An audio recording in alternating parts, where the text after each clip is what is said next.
নমস্কার বন্ধুরা, আজকে আমি বানিয়ে দেখাবো সম্পূর্ণ নিরামিষ তরকারি, কোনো মশলা ছাড়াই। এই দেখো, তার জন্য কড়াই এদিকে আমি বসিয়ে দিয়েছি। কড়াই দিয়ে দিলাম তেল, খুব সামান্য অল্প পরিমাণে তেল দিয়ে দিলাম। এবার তেলটা দেওয়ার পর ফোড়নে দিলাম একটু সর্ষে আর দেব জিরে, দিয়ে দিলাম 3টে কাঁচা লঙ্কা আর 2টো শুকনো লঙ্কা ফোড়ন, একটু কারি পাতা দিলাম ফোড়ন। এবার ফোড়নটা একটু ভাজা করে নেড়ে দেব। এবার নেড়ে দেওয়ার পর দিয়ে দেব একটু ছোলার ডাল আর বিউলির ডাল নিয়েছি, সেটাও দিয়ে দিলাম। এবার এটা একটু ভেজে নেব। ছোলার ডালটা আর বিউলির ডালটা একটু হালকা করে বাদামি করে একটু ভেজে নেব। ভাজা হয়ে গেছে। এবার দিয়ে দেব কেটে রাখা গাজরটা। গাজরটা আমি চৌকো চৌকো করে কুটে রেখেছিলাম। এই দেখো, গাজরটা দিয়ে নাড়াচাড়া করে নেব। দেখো, গাজরটা খুব ভালো করে নাড়া হয়ে গেছে। এবার দিয়ে দেব টমেটো কুচি। এখানে তোমরা মটরশুঁটি দিতে পারো, মটরশুঁটিটা আমার কাছে ছিল না বলে আর দেওয়া হয়নি। এই পর্যায়ে মটরশুঁটিটা তোমরা দিয়ে দিতে পারো। এখন শীতকালে তো মটরশুঁটি পাওয়াই যায়, দিয়ে দিতে পারো। এই দেখো, এবার এটা আমি চাপা দিয়ে দিলাম।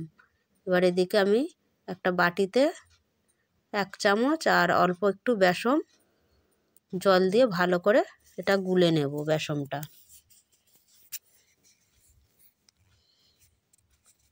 এই দেখো, এখানে বেসনটা আমি গুলে নিচ্ছি।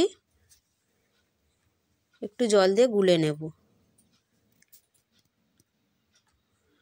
এদিকে বেসনটা আমার গোলা হয়ে গেছে।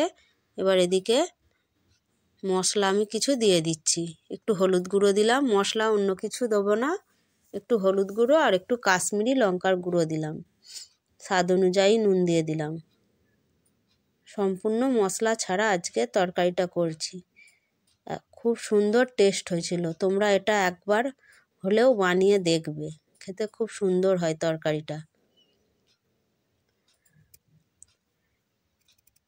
এই দেখো, এবার আমি আগে আলুগুলো সিদ্ধ করে রেখেছিলাম। এবার সিদ্ধ করা আলুগুলো একটু হাতে করে আমি ভেঙে ভেঙে দিয়ে দিচ্ছি তরকারিতে।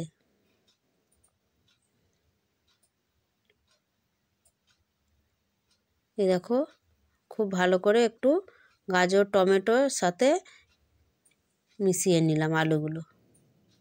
একটু ভেঙে ভেঙে দিচ্ছি আর একটু খুন্তির সাহায্যে।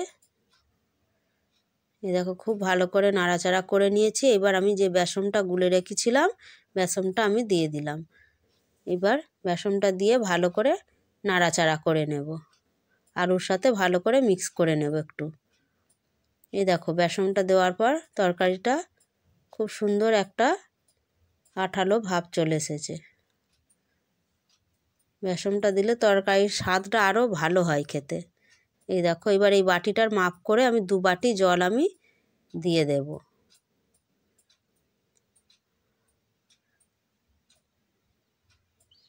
এই দেখো, তরকারিটা আমি 2 বাটি জল দিয়ে দিয়েছিলাম। তরকারিটা হয়ে গেছে আমাদের একদম। এবার নামানোর আগে একটু ধনেপাতা কুচি ছড়িয়ে দেব। এই দেখো, খুব সুন্দরভাবে তরকারিটা হয়ে গেছে। এবার এটা আমি ঢেলে নেব। এটা তোমরা রুটি, পরোটা কিংবা ভাতের সাথে ওই সবজিটা খেতে পারো। আমার আজকের এই রেসিপিটি তোমাদের কেমন লাগলো? ভালো লাগলে একটা লাইক, কমেন্ট, শেয়ার আর সাবস্ক্রাইব করে আমার পাশে থেকো। দেখা হচ্ছে পরবর্তী কোনো ভিডিওতে। ততক্ষণে সকলে ভালো থেকো।